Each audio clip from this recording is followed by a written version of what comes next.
All right, everybody, I have found an interesting car here with my buddy BJ Sexton. It got my attention because of the blower. I'm a sucker for blowers. Come to find out, and it's a comp eliminator car, so there's a lot to unpack here. BJ, first off, tell me the story behind the car itself, because it's kind of a cool story, man. Yeah, so I grew up racing at Killcare up in Xenia, Ohio, and I actually saw this car run when I was like 14. A guy named Danny Rowe had a nitrous motor in it, and the car sat in the barn for like 20 years. I come across it on Racing Junk here a few years back, and just had to have it. I always loved the car and just thought it was really cool. And well, we forgot to mention what year. It's a Firebird. What year is it? yeah, it's an 89. It was built by Willie Rells. It actually ran iTray Mountain Motor Pro Stock back in 89. Went 773 at 180, and that was pretty good back then. It just goes to show that old door cars don't die, they just get retired and repurposed. Yeah, still 6.0 certified, still works really good. So, and then, you know, it's got an LS in it. Let's talk about the power plant that's in this thing, because again, when I saw it at first, I was like, oh, it's got a roots blower. Then I got a little bit closer, I'm like, that ain't your typical Cars and Coffee roots blower. First off, tell us about the engine that's in it. Yeah, so it's a stock block, stock stroke, stock bore, 5.3, iron block. It's got some TFS heads on it, and Speedmaster intake, and you know, nothing special. And again, why did you go with this combination? Because you were in comp eliminator. What comp eliminator class? Yeah, so I'd actually watched Yurka Kaplan run Double B altered methanol about 20 years ago and thought that was just the coolest thing ever. He went 680s with his little small block. And so decided I wanted to try it, and the LS looked like a good platform to do that. So I bolted a top fuel blower on a 5.3 motor and gave it a shot. That's what I was getting at. It's got a freaking top fuel blower on it, kids. Like, legit. Allegedly, whose car did this come off of? Supposedly it was on Joe Amato's car about 30 years ago. The awesomeness just keeps stacking up, and it's like it's a Clubetto, isn't it? Or how do you pronounce that? Yeah, it's Cabelco 1471. How much power does this thing make? Do you know? So it should make 1,500 all day. We've had some trouble finding it, but we're getting there. What's the quickest and fastest you've been with this so far, trying to get figured out? Yeah, so on paper this car should run like 460, and that right there, that pass I just made, 503, is the best it's run ever. So that picked up 2/10 by just making some little tweaks. What do you think it's going to do in full comp trim when you got to run it out the back? I'm hoping it'll run 7 flat, 195.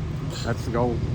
It's cool that, like, what possessed you to, like, how did you come up with this? Was there beer involved to go, I'm going to take a 5.3 LS and we're going to put a top fuel blower on it? That sounds like something me and my hood rat friends would come up with after drinking a lot of whiskey. How did this come to you? Was it a fever dream? Where did this come up from? It was really a couple friends, a couple conversations, and then one day I had an LS motor sitting in there with a blower on it, and I mean, I definitely stepped back at one point and thought, wait, why did I do this? What did I get myself into? But it's been fun. What's people's reactions when you say, oh, it's a top fuel blower? Do they kind of get like that, like, say what kind of look? Yeah, I mean, it's funny, it's a big blower, right? It makes a presence, and especially with that big hat on top. And but yeah, get a lot of questions about how much nitrous is in there and stuff. It's no nitrous, just mechanical injected methanol and a lot of boost. What's your favorite part about this car, driving it, the whole deal, man? What makes all this sweat money worth it? Yeah, I mean, when it hikes the front end up on a good pass, I've been 440s in it with a big block, and letting go of the button, sitting back in the seat, and looking at the sky a little bit. It's a lot of fun when it goes right. Well, man, thanks for talking with me. It's a badass ride. Looking forward to seeing more at the track. Thanks. All right, so I found another cool car in the pits with my boy Chris Hawkins, and this car is awesome to me on so many levels because I'm a sucker for BMW LS swaps. It's got bass boat paint, and it's sucking down a huge amount of nitrous. Now, Chris, tell me about, first off, what got you into cars and racing, man? Really my dad, and then I happened to get a job at Summit where I live in Atlanta. So, right on. I mean, it just kind of fell into, started off, I've always been a Honda import kind of guy, drifted into BMWs, ended up with this one, kind of has a roller chassis, and me and my buddy, one of my close friends, basically built the whole car. Now, what year is the car, and what E series is it? It's an 1987 BMW E30. It's got a modified LS motor with a pretty healthily built. It's got a lot of nitrous on it, big intake, big carburetor. It's healthy. I was gonna say it's a grudge car, so you can't give all the specifics, but it's As soon as you pop the hood, I saw the intake and everything. I'm like, all right, this dude's trying to dress us down. But those who know, when they see that, we won't name the intake, but when I saw the intake, I'm like, all right, she's legit. There's a small hole in the hood. It does hang out a little bit. It does like to get nasty. I mean, we are here to have fun. We are 8th mile racers at a quarter-mile track. So, I mean, we're just out here really to have fun and just show the car. You got to figure out the last, 320 feet. You're like, wait, this thing's making a lot of noises that don't normally make. Yeah, it's kind of pulling hard. I've never been to a quarter-mile track. So, I mean, once we get going and really make some good passes, I think it's going to be an all-around good show. So it's a badass car. What made you go, hey, let's put an LS in a BMW in no time race? Like, what was the thought process there? Really, I hang out with people that are bad influences, and I mean, make a car reliable, make it good power, LS. It's just simple. And I work for Summit, so why not get a discount on parts too? Yeah, it's friends are the bad idea fairies, right? They're like, oh, just keep going. Yeah, just put a couple more bars in the roll cage, make the motor a little bigger, and then all of a sudden you're like, well, now I've got a grudge car. Yeah, great. It went way overboard. I mean, matter of fact, like we started talking about coming to LS Fest 2 months ago, and the guy that's been helping me, Ben Harris, at Georgia A1 Customs, I mean, he's gone hats off all the way, fabrication, everything on this car, sets it up, goes to the track with me every time.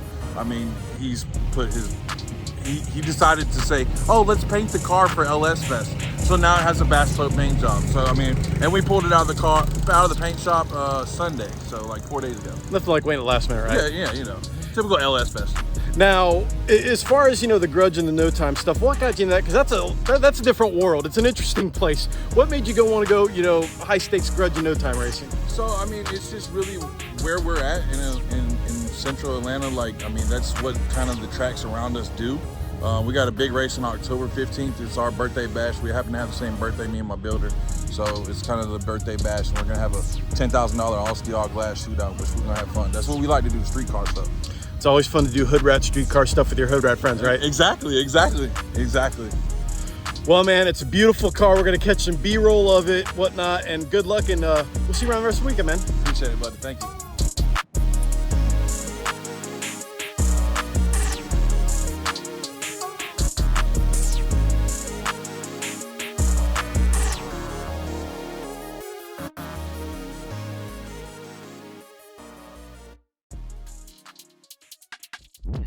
All right, I've got another one of my favorite cars here, Mr. Shane Speed with the Donk. Yes, sir.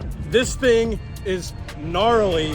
What makes it more gnarly is what's under the hood. We'll talk about that more in a minute, but man, what got you into cars and racing? I always liked speed. Used to race bicycles and dirt bikes, then got into cars when I got my license. So it just kind of progressed from there. Yeah, it's always been something. Go-karts, bicycles, dirt bikes, everything. Got to make it fast. Yeah. Now, nothing can be left stock, can it? No. It's no fun. No. Life's too short for boring vehicles, right? Yeah, way too short. Speaking of non-boring vehicles, tell me about this car, the year, make, model of it. What is it? 'Cause this is a big, big girl. It's a 71 Chevrolet Impala. So when Chevrolet designed this, they did not think, hey, people are going to put giant wheels on this and go really fast, did they? No, I wish they did, and we would have something better to start with. I was going to say, that perfectly lead into my question. What did it take to prep this car? First off, how big are the wheels and tires? It's 26s. We got 26 on the front, 26 by 12 on the back. What did it take to prep this car to put those massive hoops on this thing? We mini-tailed the back, notched the frame, braced the frame, K-member the front, all suspension. But we got Troy Perez's shocks on it, custom valve for what we do. What you do is you go fast on big wheels, and that's a big on a hard tire. On a hard tire too, nonetheless. Hard tire. The ones I see on slicks, this is totally different, isn't it? Yes, it's a completely different setup. What got you into wanting to do that? The atmosphere and the fun at the tracks. I was actually doing some cars for some customers, going to the tracks. Really enjoyed it, had fun, and it's a great atmosphere. It's always a party. What's it like trying to drive a high horsepower car on massive wheels and tires? That's got to be interesting. It is. Once you get it sorted out, it actually drives really well. We got a couple small tire cars, and this drives a lot smoother. It's a lot funner. Nice. And what made you pick this particular car? Because again, it's a big car, it's different. What made you go, hey, I want this thing? 71 and 73 are my favorite. We found the 71, got a good deal on it, so we did it. And you know, let's talk about what's under the hood. It's a pretty infamous engine. Kind of tell us about that whole deal, what you can. So it's actually Steve Morris's new SML. This serial number 1. We're out here testing it, doing all the new prep work. Basically, report back to him what we find. He helps us out with tuning sometimes over the internet and track support. So he's always been good to us. What's it been like getting your hands on an engine like this? Because this thing's capable. It made what, over 3,000 on his dyno. This thing's got to be pretty. It's a pretty tight piece. What's it like playing with this thing? It's nice to have all the power that you ever want. We don't run nowhere near that power in the car. It's just impossible for the hard tire to work. Oh, totally, yeah. So I mean, we can put in something else and go really fast if we wanted to. Yeah, I mean, it's a Pro Mod engine in a big wheel car. Pretty much. I mean, it's a drag and drive event engine. So if we want to go to a drag and drive event, it'll hold up. We can drive 4,000 miles during the week and race every day and not have to worry about tearing up. So you're going to take this car to drag and drive events with this setup? Yeah, we plan on next year going and we're going to try to hit Tom Bailey's Sick Week and the Hot Rod Drag Week. On the big tires? On the big tires. People are going to lose their minds. Yeah. That just cranked up my favorite cool factor this even higher. Oh yeah, it's going to be fun. What is your ultimate goals with this car? Just to rule the world in big hoop racing, or Yes. that's what you want to do, just crush everybody? Anybody on a 26 hard tire. They can get With this car, there's some 26 hard tire cars in different chassis, and they're really fast, really fast. And to take a car like this and go fast, it's a lot harder to do. Basically, you are taking the equivalent of a literal boat and racing it. It's a massive car. It's a lot of weight. Awesome. Well, man, it's a great ride. Thanks for taking the time to speak with us. Absolutely, man. Checking out some of my my favorite cars, things that catch my eye. And Wyatt, you, my friend, are a madman. You know, we'll do a little video walk around of the car, but kind of tell us about yourself first. Tell us what got you into racing. Well, I've always kind of been around the nostalgia stuff as a kid and kind of growing up around it, driving an altered one time when I was 14, kind of gets you hooked with the adrenaline rush they give you. So I kind of just grew from there, going 1150s. Now it's grown into trying to go 7.0s with a stock bottom end LS. Definitely kind of wild. We'll talk about the stock bottom LS thing first. What caught my eye was I was walking through the pits and I saw a rack of tube with some hair dryers hanging off of it. Go-kart with an LS.